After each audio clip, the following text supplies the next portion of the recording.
While Dennis was working on his dream car in the garage, Dennis' son Nick dramatically interrupted him. He claimed that he had found a hidden truck on the property and that there was something terrifying in it. He could clearly see that his son was frightened by what he had seen because he could barely speak.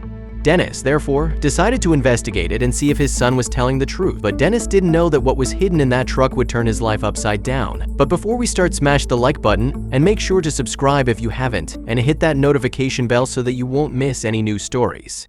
Due to Dennis's enormous property, it took a while to reach the truck. After they had been walking for an hour, Dennis wondered if taking the quad would have been a better option, but it was already too late now, and they were almost there, according to Nick. Just a few minutes, he said. Dennis then noticed some never-before-seen markings on trees as they got closer to the truck. Dennis considered that things were already pretty strange since he had never seen this. Maybe it must have been someone else.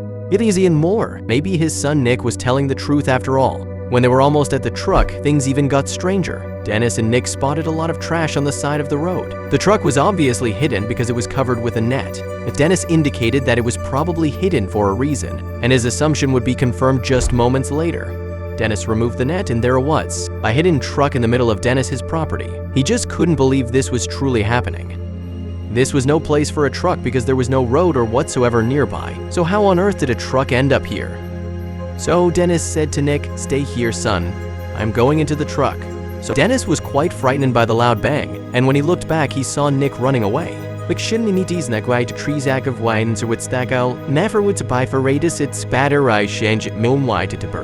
Nick might have already known what was in the truck because he was so terrified. He paused for a second, taking everything in so he would know where to return to, and quickly took off after his son. Suddenly, he realized how bad his stamina was, as he was already out of breath after running for a single minute. He called after his son to stop running, and finally, he was getting closer. Finally, Dennis grabbed his son and took him into his arms. "It's okay, Nick. Just take it easy," felt Nick's body shaking, and it took a moment for the boy to calm down. Dennis told his son that they should go back and find out what was in that truck. "What have you seen in that truck?" Dennis asked. Nick was stuttering and couldn't give an answer to his question. It took a while before Dennis could calm his son down, but he was calm after a while and they walked back to the truck. Dennis and Nick walked back to the truck, and Dennis didn't lose sight of Nick because he didn't want him to run away again. It was just a few minutes to get back to the truck. After several minutes of walking, they arrived at the truck. Dennis was just really curious about what could be hidden inside that truck. But aside from that, he was also cautious since he remembered the loud bang that had just happened moments earlier. Dennis was very careful as he approached the truck because he knew he had to be alert. He looked back to see if his son was still there, and luckily he was. Dennis turned his sights back to the truck. He would finally see what was in that truck. He reached for the door handle. As soon as he was able to open the truck, a terrible scent forced Dennis to take 2 steps backward. He covered his nose with his hands as he approached the truck again, and in there he saw it, and immediately gave him chills. He had never before witnessed something like this. It was a skeleton, but it wasn't just that. It held a box with a letter saying, "Never open this box. It will bring the world into great danger." Get rid of it, this is creepy, Dennis thought. However, he could hear a voice in his head telling him to open this box. Just so many questions went through Dennis's mind. Why was this skeleton protecting this box? It was like he was giving his life to protect that box. Dennis decided to leave the skeleton where it was and maybe call the police tomorrow or so. First, he wanted to know what was in that box. He decided to investigate it himself, but it was already getting late, so he told Nick that they would walk back home. He looked at Nick and saw that Nick was still frightened by the skeleton he just saw. Dennis understood that it scared him. It gave him chills himself, so why not his 8-year-old son? They finally got home, and Dennis immediately explained what had happened in the middle of the forest to his wife, Monica. So Monica listened intently, and then she looked Dennis in the eye and said, "You're kidding me, right?" Dennis immediately said no and quickly grabbed the box to show it to Monica. Monica was startled when she saw the box with the terrifying letter on it. Dennis explained that he wanted to open the box himself, but that was instantly refused by Monica, who demanded he call the police immediately. Dennis disagreed with his wife's choice and said there might be something valuable in that box. Monica replied that they did not know what was in it and that it could be something very dangerous, given the note on the McColdrich. Dennis woke up early because he was too excited to finally open that box. He believed that the box might contain something extremely valuable that would make this family very rich. He went to the garage and was going to grab the box when all of a sudden it wasn't there. Dennis started searching and turned the whole garage upside down. He knew he had put it here yesterday. After searching for an hour without success, he suddenly recalled that Monica had strongly forbidden him from opening the box. Dennis quickly went to Monica and asked her where she had left the box. Monica replied that she had called her father and that he had also indicated that they should give it to the police. So Monica took it to the policías. Dennis was furious at Monica. "How can you do this?" he shouted. "I'm going to get it back." There wasn't just one, there were 6 police cars. He was about to approach the police car when everything started to go horribly wrong. They surrounded him with all of their cars, so there was nowhere for him to go. Suddenly, their door swung open, and 2 officers jumped out of each car, making it a total of 12 officers. The police officers ran to Dennis and said, "You are under arrest. You have the right to remain silent." While Dennis and the police were on their way to the police station in the police car, he had already started attempting to interview the police officers for information. He repeatedly inquired about the box. Unfortunately, he could not get any answers from them, so he had to wait until he arrived at the Police station. The right in the rest of the ride was silent, but inside his head, it wasn't silent at all. Everyone appeared to know the situation once he got to the police station. He was thrown into a cell with no one in it. "You have to wait here for a while. We will get you for questioning in an hour." Dennis was shocked to suddenly find himself in this dirty cell. After an hour of waiting, an officer eventually took him out of the cell and informed him that he would be questioned. Dennis didn't know how to respond to the aggressive officers in the interrogation room. They acted like Dennis was a criminal and he would go to jail for years. In his first few minutes, Dennis pondered how to respond.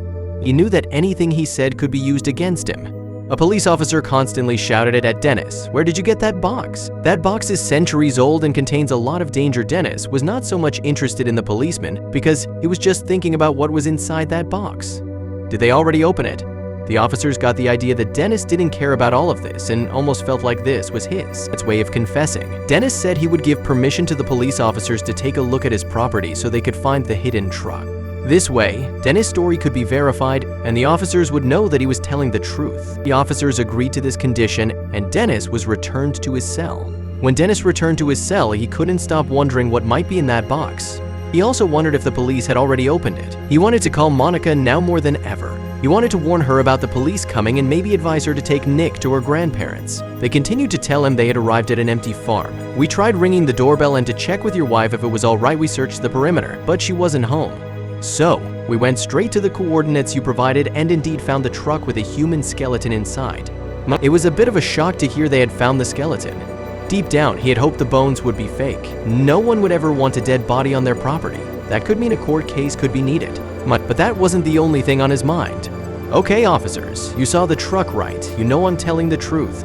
Am I still a suspect here?" asked Dennis. The officers replied that he was no longer a suspect. They saw the truck and the skeleton, so they knew that the mysterious chest had come from that hidden truck. The officers told Dennis that they had already opened the box, which was why he got arrested. But they couldn't tell him what was inside the box. No way, Dennis thought. He had to know what was in that box, so he claimed he had the right to know because it had been found on his property. The agents exchanged glances before agreeing to reveal the information under one condition. Dennis was keen to know what that one requirement was. Dennis was asked to sign a document promising that everything would remain in this room. Dennis was told not to tell anyone about it. Dennis could only agree with the officers. The agents brought the paperwork inside and Dennis signed the contract. Finally, Dennis would know what was in that box. The officers told Dennis he would be allowed to look at the contents with his own eyes. They brought Dennis to a special room and told him to wait while they grabbed something. Dennis thought they would bring him the box, but when they returned not long after, all wearing white hazmat suits, he was shocked. They brought one for Dennis too and told him to put it on. They brought Dennis to a special room and told him to wait while they grabbed something. Dennis thought they would bring him the box, but when they returned not long after, all wearing white hazmat suits, he was shocked. They brought one for Dennis too and told him to put it on. So Dennis quickly put the hazmat suit on.